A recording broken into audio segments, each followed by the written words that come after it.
नमस्कार दर्शक बंधु मो सागर चलतु नजर पकईबा आज सकाळ केतोटी गुरुत्वपूर्ण खबर उपरे सेतिबाई वीडियोटी को शेष पर्यंत देखा मोर अनुरोध। वीडियोटी भल लगे वीडियोटी को लाइक करे, चैनल को सब्सक्राइब करे, कमेंट माध्यम जनातु आपण माने मो वीडियो केउ जिल्लारू देखुचंते। चलतु आज सकाळ खबर उपरे नजर पकईबा। प्रथम खबर देखो बड़ खबर आसिला सुभद्रा को नहीं आसिला बड़ अपडेट। जनवरी शेष सुधा ए मासर शेष सप्ताह सुभद्रा योजनार प्रथम किस्तिर चतुर्थ पर्याय टंका हिताधिकारी को मिल जिवो। हेले बड़ मना एबे मध्य 2 लाख रु अधिक महिला निजर केवाईसी अपडेट करि नाहते। अजणातर अपॉट आउट होइतिबा 31,000 महिला मध्यरो 17,000 अपॉट इन करिसंते। तेणु सरकार मास शेष आड़को चतुर्थ पर्याय टंका देबाकू प्रस्तुत होउतबारो यथाशीघ्र केवाईसी अपडेट करबाकू उपमुख्यमंत्री प्रभाती परिडा हिताधिकारी को अपील करिसंते। परिडा कहिसंते जो 5 लाख महिला केवाईसी अपडेट नथिला सेतिरो 3 लाख महिला केवाईसी अपडेट करउचंते। सेमानको 3 पर्याय रे शामिल करा जिवो। अपडेट अन्य पटे अपॉट आउट होई जाइतिबा 14,000 महिला आयकर वर्गर होइतिबारो अपॉट इन करू नाहते। 4 पर्याय किस्ती पर जे माने केवाईसी अपडेट किमा अपॉट इन करूचंती सेमानको मध्य सरकार सुजोग देबे बोले परिडा कहिसंते। परवर्ती खबर सावधान गाड़ी बीमा नथिले धरिबो टोल गेट। फेब्रुआरी 1 रु सारा राज्य रे परिवहन विभाग पक्षर नुआ व्यवस्था करा जायचे। गाड़ी बीमा नथिले टोल गेट जना पड़िबा सहित उल्लंघनकारी को धरा जिवो। सक्रिय प्रणाली रे या धरा जिवो। गाड़ी मालिकों को पाखो को ई चालान जिबा ई डिटेक्शन प्रक्रिया रे या कार्य हेबा। राज्य रे 22 टी टोल गेट रे या कार्यकारी हेबो। प्रथम धरा पड़िले 2000 टंका जरिमाना अबा 3 मास जेल दंडादेश करा जिवो। सेहिपरि द्वितीय थर पई धरा पड़िले 4000 टंका जरिमाना अबा 3 मास जेल दंडादेश करा जिवो। उभय दंडादेश एका सहित मध्य कार्यकारी करा जाई पारे बोले राज्य सरकार को पक्षरु सूचना जारी करा जायछि। सूचना जोग्य पूर्वरु टोल गेट रे फॉर्मेट फेडेक्शन एवं टिकस धरा जाउतिला एबे सेतिरे बीमा को जोड़ा जायछि बोली खबर मिलिছে। परवर्ती खबर देखंतु बड़ खबर आसिला पठाणी सामंत गणित मेधावृत्ति परीक्षा घुंचिला आवेदन तारीख। प्राथमिक एवं हाईस्कूल स्तर रे पठाणी सामंत गणित मेधावृत्ति परीक्षा पाई माध्यमिक शिक्षा परिषद आवेदन शेष तारीख को घुंचाई दिया जायछि। चलित मास 17 तारीख पर्यंत आवेदन समय सीमा धार्य करा जायतिला। वर्तमान एई तारीख को बढ़ाई दिया जायछि। वर्तमान एहा को 22 तारीख को घुंचाई दिया जायछि। एने बोर्ड पक्षरु प्रेस विवृत्ति सूचना दिया जायछि। तेबे परीक्षा रे षष्ठ एवं नवम श्रेणी रे अध्ययन करुवा छात्र छात्री भाग नहीं पारिबे। षष्ठ श्रेणी छात्र छात्री को आवेदन ब्लॉक हिताधिकारी को जरिया रे करा जिवो। सेहि परि नवम श्रेणी रो आवेदन स्कूल रो प्रधान शिक्षक द्वारा करा जिवो। परीक्षा समय रे खूब शीघ्र नीति निगष्ट करा जिवो बोली कुआ जायछि। परवर्ती खबर देखंतु बड़ खबर आसिला चैंपियंस ट्रॉफी पय भारतीय दल घोषणा। चैंपियंस ट्रॉफी पर भारतीय दल घोषणा। रोहित शर्मा को नेतृत्व दल मैदान को ओह्लैबो। सुमन गिल उप अधिनायक जसप्रीत बुमराह शामिल अछंते। विराट कोहली, श्रेयस अय्यर, केएल राहुल, हार्दिक पांड्या, अक्षर पटेल, वाशिंगटन सुंदर, कुलदीप यादव, मोहम्मद शामी, अर्शदीप सिंह, यशस्वी जायसवाल, ऋषभ पंत, रविंद्र जडेजा प्रमुख खिलाड़ी चैंपियंस ट्रॉफी पर मैदान को ओह्लैबे। 15 मास पर टीम को फेरिबे स्टार बॉलर मोहम्मद शामी। दिनिकिया रे जायसवाल एंट्री फेब्रुआरी 19 रे आरंभ हेबो। चैंपियंस ट्रॉफी 20 रु भारत अभियान आरंभ। बांग्लादेश विपक्ष खेलिबो भारत। 23 रे पाकिस्तान को भेटिबो टीम इंडिया। परवर्ती खबर देखंतु बड़ खबर आसिला आईन मंत्री को बड़ घोषणा। 20 नुहे बरं 1 तारीख रु दाढ़ी दर्शन। महाप्रभु को दाढ़ी दर्शन ना आईन मंत्री को बड़ घोषणा। आसंता 20 तारीख नुहे बरं फेब्रुआरी 1 तारीख रु दाढ़ी दर्शन आरंभ होबो बोली मंत्री कहिसंते। आईन मंत्री को कहबा अनुसार नाट मंडप रे हुंडी स्थानांतर ने टिके विलंब होउचे। एतिपाई मुख्यमंत्री अनुमोदन दरकार। तेबे खूब शीघ्र नाट मंडप हुंडी स्थानांतरण प्रक्रिया आरंभ होबो। हुंडी स्थानांतरण पर प्रायतः 1 तारीख रु धाड़ी दर्शन आरंभ होबो। मिलिथिबा सूचना अनुसार धाड़ी दर्शन व्यवस्था हेले मार्केट छक जाय धाड़ी हेबो। एही समय रे श्रद्धालु पीवा पानी जोगाई दिया जिवो। या छड़ा सेटारे कूलर और फैन रो व्यवस्था भी करा जिवो। भिन्नक्षम वयस्क मानक पई स्वतंत्र पदक्षेप निया जिबा लागे निर्देश दिया जायछि। परवर्ती खबर देखंतु बड़ खबर आसिला आसंता 20 रे बंद रहइबो मुख्यमंत्री को जन अभियोग शुणानी। जानतो काहे के आसंता 20 तारीख सोमवार रे मुख्यमंत्री को जन अभियोग शुणानी बंद रहइबो। मुख्यमंत्री को अन्य गुरुत्वपूर्ण कार्य थिबारु भुवनेश्वर यूनिट 5 स्थित मुख्यमंत्री को अभियोग प्रकोष्ठ रे उक्त दिन मुख्यमंत्री को अभियोग शुणानी हेबो नाही। परवर्ती अभियोग शुणानी रो तारीख संवादपत्र तथा अन्य गणमाध्यम जरिया रे जणाई दिया जिवो बोले साधारण प्रशासन और साधारण अभियोग विभाग पक्षरु सूचना दिया जायछि। परवर्ती खबर देखंतु बड़ खबर आसिला खूब शीघ्र राशन कार्ड नुआ आवेदन पाई खोलिबो पोर्टाल इकेवाईसी सरिबा परे नुआ आवेदन पाई खोलिबो पोर्टाल राशन कार्ड आवेदन ने जोगाण मंत्री कृष्णचंद्र पात्र देले एने सूचना प्राय 41 लाख एबे मध्य इकेवाईसी अपडेट करि नाते तेबे इकेवाईसी हेबा परे स्पष्ट होबो केबे भूत राशन कार्ड धारी अछंते सेहिपरि मंत्री आउरी सूचना दैचंदी प्राय 4 लाख आयकर दाता राशन नउथिले एने विभाग पाखरे तथ्य पहुंचिचे आयकर दाता को राशन कार्ड रु बाद देबा पाई प्रक्रिया आरंभ होइचे पूर्व सरकार समय रे आयकर दाता माने राशन कार्ड पाइतिले बोली मध्य मंत्री कहिसंते तेबे केते आयकर दाता राशन कार्ड पाइचंदी ताहाको नै अनुधान चलीचे प्रकृत सत्य जानिबा को अधिकारी निर्देश दिया जाइचे रिपोर्ट आसिले कार्यानुष्ठान ग्रहण करा जिवो बोली खबर मिली परवर्ती खबर देखंतु बड़ खबर आसिला खूब शीघ्र अंगनवाड़ी कर्मी को बढ़िबो दरमा दाबी रखिले उपमुख्यमंत्री प्रभाती परिडा या ऊपर केंद्र महिला और शिशु कल्याण मंत्रालय विचार करुचंती बोली से कहिसंते उपमुख्यमंत्री को प्रस्ताव दरमा वृद्धि ने केंद्र महिला और शिशु कल्याण मंत्रालय रे दाबी रखिसंते उपमुख्यमंत्री प्रभाती परिडा जदि उपमुख्यमंत्री को दाबी ऊपर मोहर बाजे ताले अंगनवाड़ी कर्मी सर्वाधिक सक्षम हेबे या सो कार्यरत महिला निमंते हॉस्टेल व्यवस्था पाई केंद्र सरकार को आगरे प्रस्ताव रखिथिबो नै प्रक्रिया रखिचंती उपमुख्यमंत्री प्रभाती परिडा परवर्ती खबर देखंतु बड़ खबर आसिला पीएम आवास सर्वे आवास प्लस मोबाइल ऐप माध्यम करा जेबो हिताधिकारी को चिन्हट जनवरी 22 तारिख राज्य रे पीएम आवास ग्रामीण योजना पाई सर्वे आरंभ होबो तेबे जो योग्य हिताधिकारी एही योजना पाइबारु बाद पड़ी जाइचंती सेमान को आवास प्लस मोबाइल ऐप माध्यम चिन्हट करने को राज्य सरकार समस्त जिलापाल और जिला परिषद कार्यनिर्वाही अधिकारी को निर्देश जारी करिसंते आवास प्लस मोबाइल ऐप माध्यम कराजिबो हिताधिकारी को चिन्हट तेबे एही प्रक्रिया जनवरी 22 तारिख आरंभ होइछि मार्च 31 तारिख पर्यंत राज्यव्यापी चलिबो तेबे संशोधित सर्वबळे आधार रे सानी सर्वे जेपरि कोनोसी योग्य हिताधिकारी बाद न पड़ी जांतु सेति प्रति ध्यान दिया जिवो विभाग पक्षरु नवेम्बर 27 और डिसेंबर 27 तारिख प्रधानमंत्री आवास योजना को ने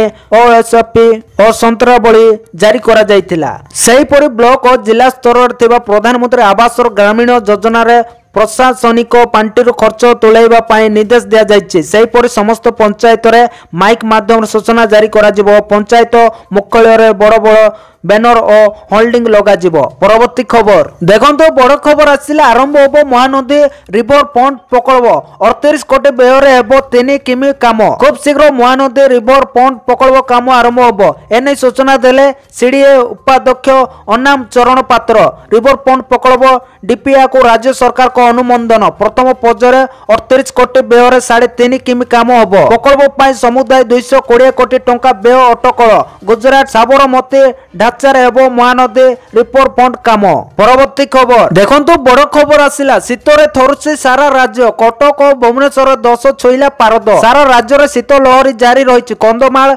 दारिंगबाड़ी प्रबल शीत अनुभूत होउछि दारिंगबाड़ी पारद 10 डिग्री तले थिबारो जिल्लार विभिन्न स्थान प्रबल ठंडा अनुभूत होउछि राउरकेला रे पारद 10.3 भवानीपाटना 11.0 केन्दुझर 10.4 अनुकूल 10.6 कटक 12.4 एवं भुवनेश्वर रे 12.3 डिग्री रेकर्ड होइछि ट्विन सिटी रे पारद 11 डिग्री छुईबा नै सूचना मिलिछि आसंता 4 रु 5 दिन पर्यंत राति तापमात्रा विशेष परिवर्तन संभावना नै बोले पाणीपाग विभाग पक्षरु पूर्वानुमान करा जायछि आज सकाळे गंजाम गजपति पौरी खोर्धा कटक जगदीशपुर नयागढ़ केन्दुझर एवं झारसुगुड़ा जिलार किछि स्थान रे कोहड़ी दृश्यमान होइछि एति सहित कलाहांडी कंधमाल सुंदरगढ़ एवं कोरापुट जिलार केतेक अंचल रे घन कोहड़ी संभावना थिबारो उपरोक्त जिला गुड़िक पाणीपाग विभाग पक्षर येलो वार्निंग जारी करा जायछि बोली खबर मिलिछि परवर्ती खबर देखंतु बड़ खबर आसिला 3 श्रमिक मृत्यु घटना 25 लाख लेखाई सहायता घोषणा कला कंपनी सुंदरगढ़ जिला राजगांवपुर स्थित डालमिया सिमेंट कंपनी रे 16 तारिख राति रे कोयला हपर तळे चापी होई जायतिले 3 श्रमिक पूर्व 2 जनक मृतदेह मिलिथिबा बेले शनिवार अर्थात 48 घंटा पर आउ जनक मृतदेह मिलिছে मृतक जनक हेले दासरथी पात्र तेबे कंपनी पक्षरु मृतक परिवार को 25 लाख टंका लेखाई सहायता प्रदान करा जिवो बोली घोषणा करा जायछि सूचना अनुसार गुरुवार संध्या रे 2 नंबर प्लांट रे थिबा बॉयल्ड फाटी जाई कोयला गदा होई जायतिला प्लांट भीतर 16 जन श्रमिक कार्य करबा को जाउतिले सेति मध्यरो केते जन बाहर को पायताले आसीथिबा बेले 3 श्रमिक फोन को जोगाजोग होई पारु नथिला एनै सेमानको परिवार लोके ନାନା ଆକାଶଙ୍ଗାରେ ଥିଲେ। 36 ଘଣ୍ଟା ପରେ 2 ଜଣଙ୍କ ମୃତଦେହ ମିଳିଥିବା ବେଳେ ଆଜି ଆଉ ଜଣଙ୍କ ମୃତଦେହ ମିଳିଛି। ପରବର୍ତ୍ତୀ ଖବର ଦେଖନ୍ତୁ, ବଡ଼ ଖବର ଆସିଲା। ଆସନ୍ତା 31 ସଂସଦର ବଜେଟ୍ ଅଧିବେଶନ। ଫେବୃଆରୀ 1 ରେ ସାଧାରଣ ବଜେଟ୍ ଉପସ୍ଥାପନ କରିବେ ଅର୍ଥମନ୍ତ୍ରୀ। ଆସନ୍ତା ଜାନୁଆରୀ 31 ଉପସ୍ଥାପନ ହେବ କେନ୍ଦ୍ର ବଜେଟ୍। ରାଷ୍ଟ୍ରପତି ଦ୍ରୌପଦୀ ମୁର୍ମୁ ମିଳିତ ଅଧିବେଶନ ସମ୍ବୋଧିତ କରିବେ। ଫେବୃଆରୀ 1 ତାରିଖରେ ଅର୍ଥମନ୍ତ୍ରୀ ନିର୍ମଳା ସୀତାରମଣ କେନ୍ଦ୍ର ବଜେଟ୍ ଉପସ୍ଥାପନ କରିବେ। ବଜେଟ୍ ଅଧିବେଶନର ପ୍ରଥମ ପର୍ଯ୍ୟାୟ ଫେବୃଆରୀ 1 ରୁ ଆରମ୍ଭ ହୋଇ 13 ତାରିଖ ଯାଏଁ ଚାଲିବ। ସେହିପରି ଦ୍ୱିତୀୟ ପର୍ଯ୍ୟାୟ ମାର୍ଚ୍ଚ 10 ରୁ ଆରମ୍ଭ ହୋଇ ଏପ୍ରିଲ 4 ପର୍ଯ୍ୟନ୍ତ ଚାଲିବ। ପରମ୍ପରା ଅନୁଯାୟୀ ଜାନୁଆରୀ 31 ତାରିଖରେ ସଂସଦର ଉଭୟ ଗୃହର ମିଳିତ ଅଧିବେଶନ ସହିତ ଆରମ୍ଭ ହେବ, ଯାହାକୁ ରାଷ୍ଟ୍ରପତି ଦ୍ରୌପଦୀ ମୁର୍ମୁ ସମ୍ବୋଧିତ କରିବେ। ଏହାପରେ ଅର୍ଥନୈତିକ ସର୍ଭେ ଉପସ୍ଥାପନ କରାଯିବ। ଏହାପରେ ଫେବୃଆରୀ 1 ରେ ଅର୍ଥମନ୍ତ୍ରୀ ସୀତାରମଣ ତାଙ୍କର କ୍ରମାଗତ ଅଷ୍ଟମ ବଜେଟ୍ ଉପସ୍ଥାପନ କରିବେ। ଅଧିବେଶନର ପ୍ରଥମ ପର୍ଯ୍ୟାୟରେ ଉଭୟ ଗୃହର ରାଷ୍ଟ୍ରପତିଙ୍କ ଅଭିଭାଷଣ ଉପରେ ଧନ୍ୟବାଦ ପ୍ରସ୍ତାବ ଉପରେ ବିତର୍କ ହେବେ ଏବଂ ସଂସଦର ଉଭୟ ଗୃହରେ ପ୍ରଧାନମନ୍ତ୍ରୀଙ୍କ ଉତ୍ତର ସହିତ ଶେଷ ହେବ। ଏହା ପ୍ରଧାନମନ୍ତ୍ରୀ ନରେନ୍ଦ୍ର ମୋଦିଙ୍କ ତୃତୀୟ କାର୍ଯ୍ୟକାଳର ପ୍ରଥମ ବଜେଟ୍ ଅଧିବେଶନ ହେବ। 18ତମ ଲୋକସଭା ନିର୍ବାଚନ ପରେ ମୋଦି ସରକାର ପୂର୍ଣ୍ଣାଙ୍ଗ ବଜେଟ୍ ଉପସ୍ଥାପନ କରିବେ। ରାଷ୍ଟ୍ରପତି ଦ୍ରୌପଦୀ ମୁର୍ମୁ ଜାନୁଆରୀ 31 ତାରିଖ ଦିନ ସକାଳ 11ଟାରେ ସଂସଦର ଉଭୟ ଗୃହର ମିଳିତ ଅଧିବେଶନ ସମ୍ବୋଧିତ କରିବେ। ପୂର୍ବରୁ ଗତ ବର୍ଷ ଅନୁଷ୍ଠିତ ଶୀତକାଳୀନ ଅଧିବେଶନରେ ବହୁତ ହଙ୍ଗାମା ଦେଖିବାକୁ ମିଳିଥିଲା। ସମଗ୍ର ଅଧିବେଶନ ବିଶୃଙ୍ଖଳାରେ ପରିଣତ ଥିଲା। ଶୀତକାଳୀନ ଅଧିବେଶନ ପ୍ରଥମ 4 ଦିନ ପାଇଁ ଗୃହର କାର୍ଯ୍ୟ ସମ୍ପୂର୍ଣ୍ଣ ସ୍ଥଗିତ ରଖାଯାଇଥିଲା। ପରବର୍ତ୍ତୀ ଖବର ଦେଖନ୍ତୁ, ବଡ଼ ଖବର ଆସିଲା। ଓଡ଼ିଶା ପୋଲିସର 333 ଏସ୍ଆଇ ରାଙ୍କ ପଦବୀ ପାଇଁ ପ୍ରକାଶ ପାଇଲା ବିଜ୍ଞାପନ। ଏହି ତାରିଖରୁ ଆବେଦନ। ରାଜ୍ୟ ସରକାରଙ୍କ ଗୃହ ବିଭାଗ ପକ୍ଷରୁ 333ଟି ସବ୍ ଇନ୍ସପେକ୍ଟର ପଦବୀ ପାଇଁ ବିଜ୍ଞାପନ ପ୍ରକାଶ ପାଇଛି। ଆସନ୍ତା ଜାନୁଆରୀ 20 ରୁ ଏଥିପାଇଁ ଅନଲାଇନ୍ ଆବେଦନ କରିହେବ। ଓଡ଼ିଶା ପୋଲିସ ୱେବସାଇଟ୍ www.odishapolice.government.in ରେ ଦିଆଯାଇଥିବା ସୂଚନା ଅନୁଯାୟୀ ମୋଟ 333ଟି ସବ୍ ଇନ୍ସପେକ୍ଟର ପଦବୀ ମଧ୍ୟରୁ 609 ସବ୍ ଇନ୍ସପେକ୍ଟର ପଦବୀ ପାଇଁ ଆବେଦନ ଆହ୍ୱାନ, 253 ସବ୍ ଇନ୍ସପେକ୍ଟର ଆମୋଡ ପାଇଁ ବିଜ୍ଞାପନ, 47 station officer fire service, 24 assistant jailer ପଦବୀ ପାଇଁ ଦରଖାସ୍ତ ଆହ୍ୱାନ। ପରବର୍ତ୍ତୀ ଖବର ଦେଖନ୍ତୁ, ବଡ଼ ଖବର ଆସିଲା। ଦୀପାଳିକୁ ଟାର୍ଗେଟ କଲେ ଯୋଗାଣ ମନ୍ତ୍ରୀ। ପୂର୍ବତନ ସ୍ୱାସ୍ଥ୍ୟମନ୍ତ୍ରୀ ନମୋଦ ଦାସ ହତ୍ୟା ଘଟଣାର ଝିଅ ଦୀପାଳି ଦାସ ମୁହଁ ଖୋଲିବା ପରଠାରୁ ଜୋର ଧରିଛି ରାଜନୀତି। ବର୍ତ୍ତମାନ ସିବିଆଇ ତଦନ୍ତ ନେଇ ମାମଲା ଦାୟର ହୋଇଛି। ଏନେଇ ଆଜି ମୁହଁ ଖୋଲିଛନ୍ତି ଯୋଗାଣ ମନ୍ତ୍ରୀ କୃଷ୍ଣଚନ୍ଦ୍ର ପାତ୍ର।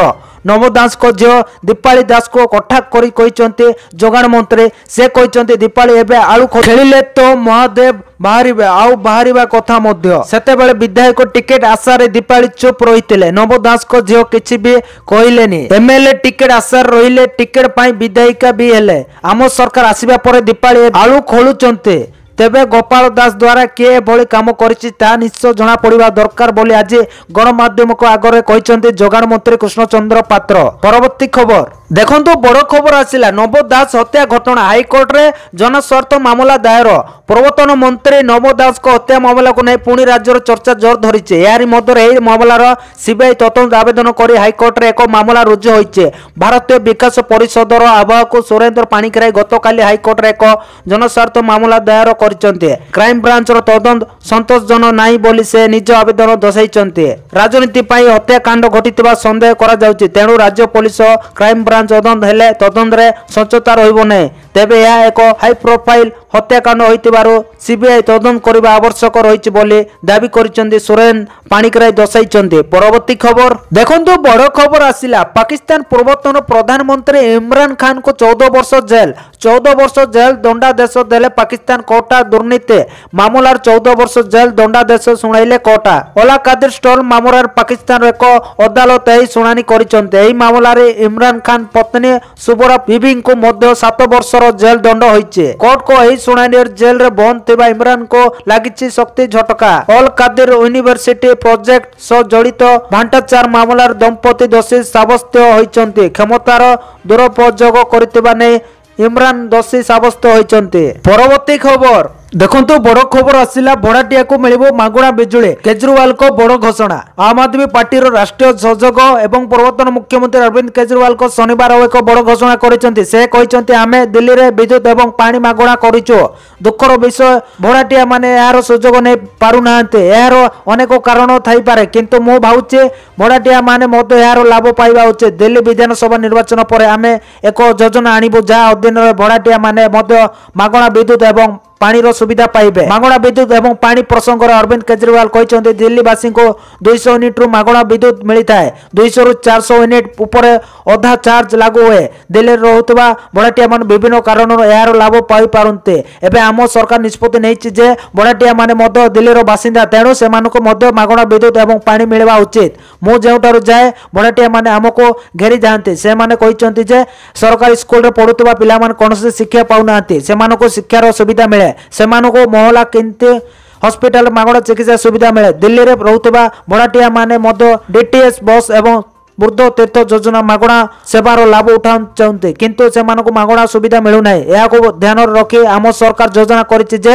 उन्नयन पर आम सरकार भड़ाटिया को मागणा विद्युत एवं पानी जोगाई देवे बोली खबर मिली। परवर्ती खबर देखो बड़ खबर आसिला समित योजनार 65 लाख संपत्ति कार्ड बांटिले प्रधानमंत्री। 50,000 गाँव लोके पाइबे सुविधा। प्रधानमंत्री नरेंद्र मोदी आज 10टी राज्य और 2टी केंद्र शासित अंचल 50,000 अधिक गाँव संपत्ति मालिक मानक समित योजना अधीन 65 लाख अधिक संपत्ति कार्ड बंटन करिसंते।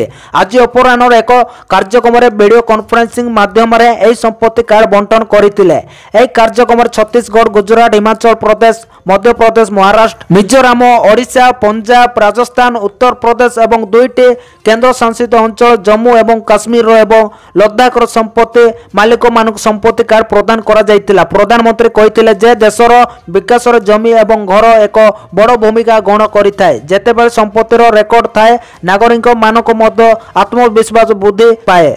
आपण भी जानतु कौन यही संपित कार्ड। समित योजना अधीन संपत्ति कार्ड प्रस्तुत करा जाय। योजना अधीन ग्रामांचल जमी रेकर्ड डिजिटल भाव प्रस्तुत करा जाय। एथिरे लोकों को जमीर मालिकाना अधिकार दिया जाए जहाँ द्वारा जमी विवाद ह्रास पाई पारिबो। सेहीपर एही योजनार उद्देश्य होछि जमीर मालिकाना अधिकार स्पष्ट करबा जहाँ द्वारा चाषी माने सहज ऋण पाई पारिबे। एही योजना रे ड्रोन सर्वे, जीआईएस एवं अन्य आधुनिक प्रयुक्त विद्या व्यवहार करे मालिकाना अधिकार स्पष्ट करा जायछि। समित कार्ड रो फायदा कौन?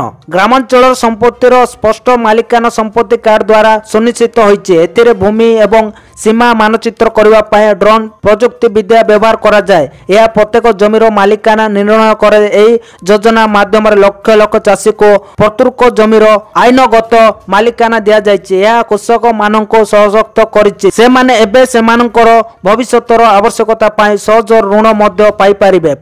तो दर्शक बंधु ए आज सकाळर केतोटी गुरुत्वपूर्ण खबर। जदि वीडियोटी भल लागिছে लाइक करबा सहित हम चैनल को सब्सक्राइब करंतु आ वीडियो को शेयर करंतु। वीडियोटी संपूर्ण देखिथिबारु आपण मानको बहुत बहुत धन्यवाद।